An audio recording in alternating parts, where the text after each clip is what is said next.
Anak niya sa ka-traffic enforcer sa Dakbayan Sugbo ang traffic violator nga nahuli kam nga misukol sa ka-traffic enforcer sa Dakbayan sa Talisay.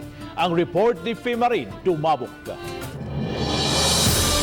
Hangtod karon, wa pa mo patimaw ang 22 anyos nga traffic violator sa City of Talisay Traffic Operations and Development Authority kon City Toda.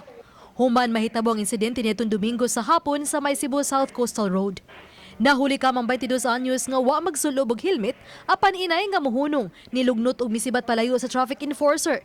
Sa dihang nailog sa taga City Toda ang yawi sa motor, nahuli ka pa ang 22 anyos nga milayog sa traffic enforcer.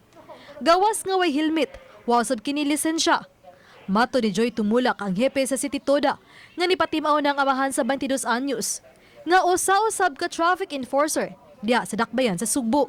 Among giawhag ang maong traffic enforcer nga ipakita pagbalik ang iyang anak dinhi sa atong opisina aron atong maimbestigar. Matod pa sa amahan nga mikuha na ni og diretso sa maong motor without sa ilahang knowledge unya diha na sila nahibaw sa hitabo human sila makadawat og tawag. Padayong naka-impound ang motorsiklo.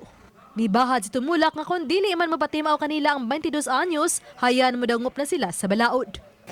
Kinahanglan nga mahatagan gyud og pahimangno or leksyon ang maong batanon tungod kay una sa tanan ang iyang amahan usa ka traffic enforcer, so nasayod og unsay balaod sa atong trapiko.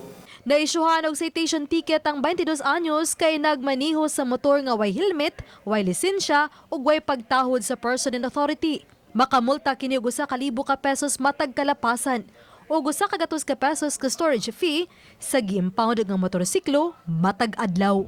Oba ni John Sulon. Ako si Fimarin Dumabok. Balitang Bisdak.